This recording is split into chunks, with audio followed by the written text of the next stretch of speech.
I forgot to check if I had stuff in my teeth. You don't. This shirt, by the way, it's got the worst buttons ever buttoned. So, and hello, that's amazing. That is really clever, so you can't see a lens. Physics, exactly. Yeah. But your head is now in the wrong place to your body, but that's fine. You're not religious, are you? No, I'm not religious. Yes. There's the one question. Is the one about your dad's value? Valued most in his life. I don't know. That's my point, isn't it? So should we Yeah. try?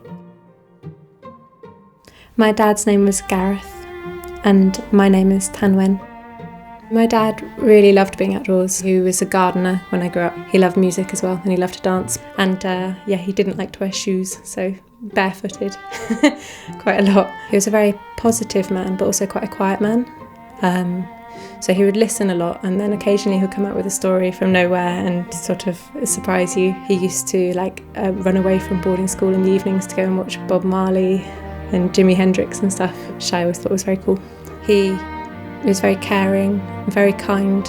I remember me and my friend sitting in the park and seeing this chap cycling towards us, and he just looked so crazy, and we were just commenting on how weird he looked. And as he got closer, I realised it was my dad, and I'd ordered a rug, a big zebra print rug off eBay, and he'd gone to the post office to collect it, but his car was in the garage, so he had to strap this giant rug to his back and cycle it home. We're like, oh, look at this crazy guy. It's like, oh, it's my dad doing something really nice for me.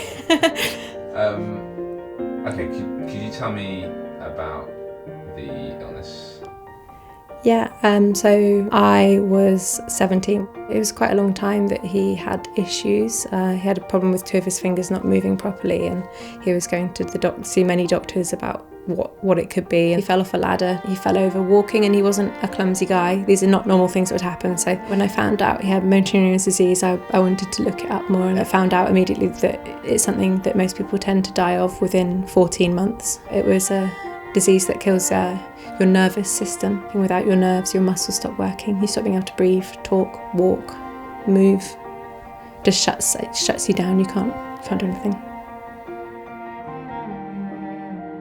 When he told me, I started crying. My mum started crying. He started crying, and we all just sat there crying for quite a long time before any of us could talk. My granddad died of it. My great-grandma died of it. Because it runs in the family, it's hereditary. It means that myself or my brothers or my cousins could all die of it. We've all got a 50% chance. So yeah, it's one person every generation. It sort of seems to take in my family. One of the things we had to talk about was that I was planning on going travelling for a year. And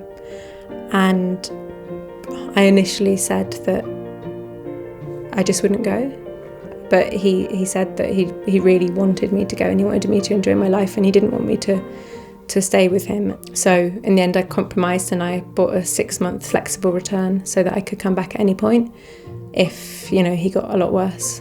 I didn't have money to phone them because it's the days before FaceTime and all this stuff, so I would go to an internet cafe, because smartphones didn't exist, and email my mum. And she was saying that he was getting worse, but I didn't really know anything from not speaking to him. And then when I was in Vietnam, I heard my name shouted out, and it was one of my brother's best friends, and he was like, I'm just going to call them, because he had a phone that you could call them with money on. I spoke to my mum first, and then she said, okay, I'm going to put you on to Dad, but I need to warn you that he's got a lot worse.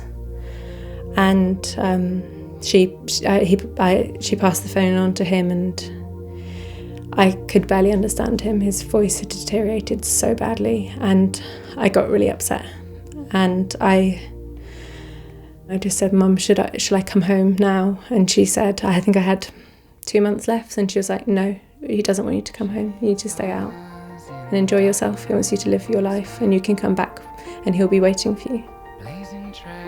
When I came back, he deteriorated a lot. I think it was 4 months that I had been back before he died. He was very skinny. He had no strength in him.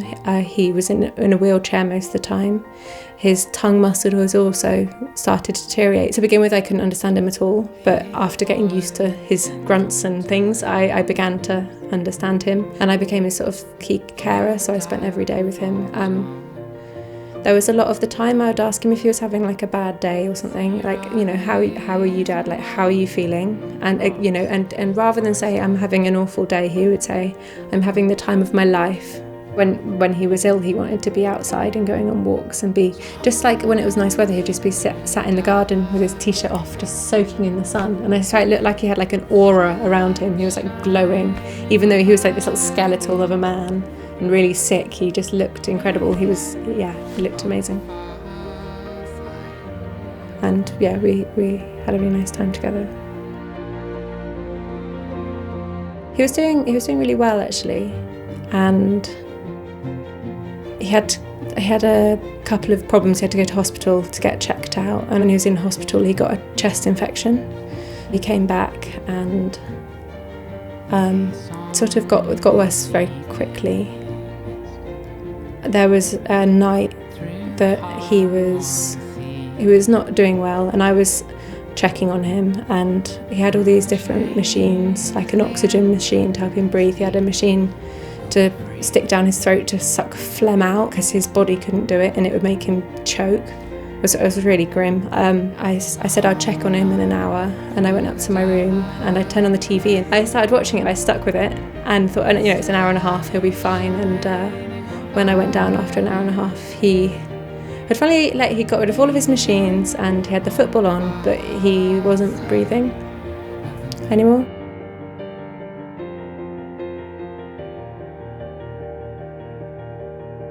When he first died, I was upset so often. I cried so much. Even 2-3 years later, I'd be talking about him and I'd start crying. I'd never talk to him again, and I still find that hard. But yeah, so that's what gets me. But on the whole, I can talk about it without crying now, and that's definitely, time has helped so much. It really does. It does help. You told me before that you were angry with the hospital, is that right? Yeah. To begin with, I was really cross because he was doing so well and he was still strong. Like, he could still walk a little bit and he could still talk a bit and he could still eat a little bit. Like, he wasn't ready to die, and the reason that he did die was because he'd gone to hospital and caught a chest infection. If he hadn't gone to hospital, he would have lived for another 3 to 4 months, I think. So at first I was angry, but the more I would think about it, I realised that it was actually amazing that he went when he did. The fact that he still had some dignity, he could still walk a little bit, talk a little bit, eat a little bit. I think of my granddad, for example, he was bedbound for a long time, just rotting away in a bed before he actually died. So I'm so happy now that he died when he did, of the chest infection, and still had some dignity and some life left in him. And yeah, I think that was the best thing that could have happened.